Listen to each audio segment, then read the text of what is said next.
നമ്മളൊരു ഇൻറ്റ്യൂഷൻ്റെ പുറത്ത് ഉത്തരം പറയേണ്ട ഒരു ചോദ്യമല്ല എന്തുകൊണ്ടാണ് കേരളത്തിൽ ആത്മഹത്യകൾ കൂടുന്നത് എന്നുള്ളത്. കാരണം അതിന് നമുക്ക് സിസ്റ്റമാറ്റിക് ആയിട്ടുള്ള പഠനങ്ങൾ ആവശ്യമുണ്ട്. അത്തരം പഠനങ്ങൾ നടന്നിട്ടുണ്ടോ എന്നതിനെക്കുറിച്ച് ഞാൻ അവെയറല്ല. പക്ഷേ സ്വാഭാവികമായിട്ടും ആത്മഹത്യ എന്ന് പറയുന്നതും പലപ്പോഴും ഒരു മാനസികാരോഗ്യ പ്രശ്നത്തിൻ്റെ ഒരു അനന്തരഫലമായിട്ട് സംഭവിക്കുന്ന സംഭവങ്ങൾ ഒരുപാടുണ്ട്. പലപ്പോഴും അത് അഡ്രസ്സ് ചെയ്യപ്പെടാതെ പോവുകയാണ് ചെയ്യുന്നത്.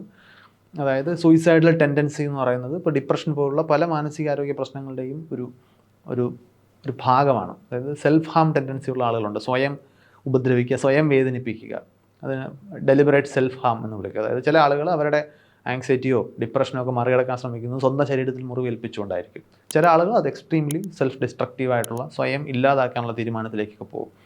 അപ്പോൾ പലപ്പോഴും ഡിപ്രഷനിലാണ് വളരെ കോമൺ ആയിട്ട് ഇത്തരം പ്രവണതകൾ റിപ്പോർട്ട് ചെയ്യപ്പെടുന്നത്. അപ്പോൾ നമ്മുടെ നാട്ടിൽ അതിനെ ഒരു മാനസികാരോഗ്യ പ്രശ്നമായിട്ട് കാണാൻ കഴിയാത്ത ഒരു പ്രശ്നം ചുറ്റുമുള്ളവർക്കുള്ളത് കൊണ്ട് തന്നെ പലപ്പോഴും തടയപ്പെടാമായിരുന്ന പല ആത്മഹത്യകളും നടക്കും.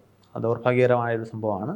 ചിലപ്പോൾ ഒരു മനുഷ്യൻ അദ്ദേഹത്തിന് ഇനി ഈ ലോകത്ത് ഒന്നും ചെയ്യാനില്ല എന്ന അവസ്ഥയിലേക്ക് എത്തുന്നത് ഒരുപാട് ഘടകങ്ങൾ ചേർന്നിട്ടായിരിക്കും. അതിനങ്ങനെ ഒരു യൂണിവേഴ്സൽ സിംറ്റം എന്നുള്ളതായിട്ട് അറിയില്ല. അതായത് വളരെ അയാൾ ആത്മഹത്യ ചെയ്തോ എന്ന് പലരും നമ്മൾ സർപ്രൈസ്ഡ് ആയിട്ടുണ്ടാകും നമ്മുടെ ജീവിതത്തിൽ. കാരണം ആ മനുഷ്യൻ്റെ ഒരു നമുക്കറിയാവുന്നൊരു ക്യാരക്ടർ വെച്ചിട്ട് അയാൾ ആത്മഹത്യ ചെയ്യാൻ യാതൊരു സാധ്യതയും ഇല്ല എന്നായിരിക്കും നമ്മൾ തോന്നുന്നത്. അപ്പോൾ അത് ചില പ്രത്യേക സാഹചര്യങ്ങളിൽ ചില മനുഷ്യർ അത്തരം ഒരു തീരുമാനത്തിലേക്ക് എത്തുകയാണ് ചെയ്യുന്നത്.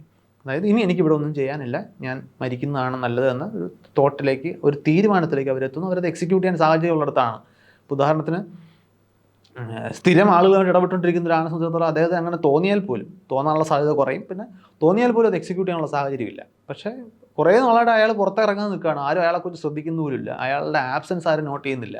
അങ്ങനെയാണെന്നുണ്ടെങ്കിൽ അയാൾക്ക് ആത്മഹത്യ ചെയ്യാനുള്ള സാഹചര്യങ്ങൾ ഒരുങ്ങും. അത് നമ്മൾ പറഞ്ഞതുപോലെ എപ്പോഴും മാനസികാരോഗ്യ പ്രശ്നങ്ങൾ മറ്റൊരാൾക്കായിരിക്കും എപ്പോഴും സഹായിക്കുന്നത്. നമ്മുടെ സോഷ്യൽ സർക്കിളുകൾ അതൊരു വളരെ പ്രധാനപ്പെട്ടൊരു ഘടകമാണ്.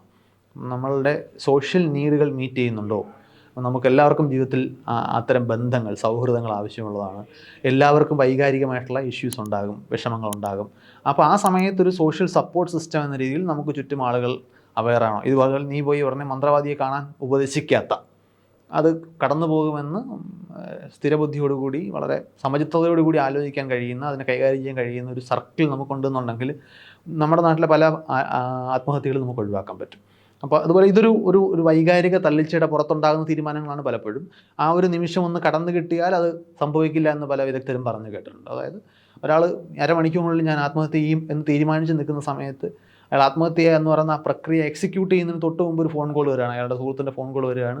അയാൾ വിളിക്കുകയാണ്, നീ എവിടെയാണുള്ളത്, നമുക്കൊന്ന് സിനിമയ്ക്ക് പോയാലോ എന്നൊരു ചോദ്യം അയാൾ ചോദിക്കുകയാണ്. ചിലപ്പോൾ അയാൾ താല്പര്യം പ്രകടിപ്പിക്കില്ല, മറ്റേ ആൾ കുറച്ച് പ്രസ് ചെയ്യാണ്, നീ വാ എന്തായാലും വെറുതെ വയ്ക്കുകയല്ലേ എന്നൊരു ആ ഒരു പ്രസ്സിങ് അവിടെ നിന്ന് സംഭവിച്ചു. ചിലപ്പോൾ ആ തീരുമാനം മുഴുവൻ പിന്നെ ഒരിക്കലും ചിലപ്പോൾ അദ്ദേഹം ആ ഒരു സാഹചര്യത്തിലേക്ക് എത്തില്ലായിരിക്കും. അപ്പോൾ ആ സമയത്ത് അദ്ദേഹത്തിന് അത് കഴിയുന്നുണ്ടോ? പിന്നെ ഇതൊരു സമൂഹം എന്ന നിലയിൽ നമുക്കുണ്ടാകേണ്ട എഡ്യൂക്കേഷൻ അത് ഇതിനെ കാര്യമായിട്ട് സ്വാധീനിക്കും. അതായത് ഇത് ആത്മഹത്യ എന്തുകൊണ്ട് തടയപ്പെടേണ്ടതാണ്, ഞാൻ ആത്മഹത്യ പ്രവണത ഉള്ള ആളാണെന്നുണ്ടെങ്കിൽ എന്ത് ചെയ്യാൻ പറ്റും, വേറൊരാളെ ഒരു സഹായത്തിന് ക്ഷണിക്കാം. അതായത് ഇപ്പോൾ നമുക്കിപ്പോഴും സൂയിസൈഡ് പ്രിവെൻഷന് വേണ്ടിയിട്ടുള്ള ഹെൽപ്പ് ലൈൻ നമ്പറുകളൊക്കെ നമ്മൾ കൊടുത്തിട്ടുണ്ടാകും. പക്ഷേ ഈ നമ്പർ നമുക്ക് സർക്കാർ സംവിധാനങ്ങളുടെ അടിസ്ഥാനത്തിലുണ്ടാകും, ലോകത്ത് എല്ലായിടത്തും ഉണ്ട്.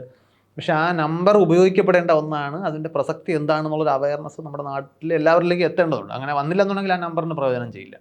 അപ്പോൾ അവിടെ വിളിക്കുമ്പോൾ അവിടെ ആരും അത്ഭുത പ്രവൃത്തികൾ ചെയ്യാൻ കഴിയുന്ന ആളായിരിക്കില്ല. അവരാകെ ചെയ്യുന്നത് ആ ഒരു തോട്ട് പ്രോസസ്സിനെ ഒന്ന് വഴിതിരിച്ച് വിടുന്നു, അതിനെ ഡിസ്ട്രാക്ട് ചെയ്യുന്നു. പിന്നെ ആ തീരുമാനത്തിലേക്ക് പക്ഷേ അദ്ദേഹം എത്തില്ലായിരിക്കും. അപ്പം ഈ ആത്മഹത്യ കൂടി വരുന്നതിന് പിന്നിൽ ഒരു പക്ഷേ ഒരു ഇൻറ്റ്യൂഷൻ എന്ന രീതിയിൽ പറയുകയാണെന്നുണ്ടെങ്കിൽ പക്ഷേ നമ്മുടെ സോഷ്യൽ സർക്കിളിലൊക്കെ വന്നിട്ടുള്ള മാറ്റം, നമ്മുടെ സാമൂഹ്യ ഘടനയിൽ വന്നിട്ടുള്ള മാറ്റങ്ങൾ, ഇപ്പം നമ്മൾ കൂടുതൽ ഇൻഡിവിജ്വലിസ്റ്റിക് ആയിട്ട് മാറുന്നുണ്ട്. പ്രത്യേകിച്ച് ഡിവൈസുകളെല്ലാം നമുക്ക് ഓരോരുത്തർക്കും പേഴ്സണൽ ഡിവൈസായിട്ട് മാറിയതോടുകൂടി നമ്മുടെ എല്ലാത്തരം എൻ്റർടൈൻമെൻറ്റും ഒക്കെ ഒരു പേഴ്സണൽ ലെവലിലേക്ക് മാറുമ്പോൾ നമുക്ക് പരസ്പര ബന്ധങ്ങളുടെ അളവിൽ ഈ പറഞ്ഞ സോഷ്യൽ സപ്പോർട്ട് സിസ്റ്റത്തിൻ്റെ പുറത്ത്, അതായത് നമ്മുടെ ഏറ്റവും അടുത്ത സുഹൃത്ത് നമ്മുടെ മൊബൈൽ ഫോൺ ആണെന്നുണ്ടെങ്കിൽ മൊബൈൽ ഫോണിന് ഒരു മനുഷ്യ സുഹൃത്ത് നമ്മളെ മോണിറ്റർ ചെയ്യുന്നുള്ളത് നമ്മളെ മോണിറ്റർ ചെയ്യാൻ കഴിയില്ല, നമ്മളുടെ വൈകാരിക മാറ്റങ്ങളെ സെൻസ് ചെയ്യാൻ കഴിയില്ല, ആവശ്യമുള്ള അവസ്ഥയിലാണോ നമ്മളെന്ന് തിരിച്ചറിയാൻ കഴിയില്ല. അത് നമുക്ക് ചുറ്റുമുള്ളൊരു മനുഷ്യന് പറ്റുമായിരിക്കും.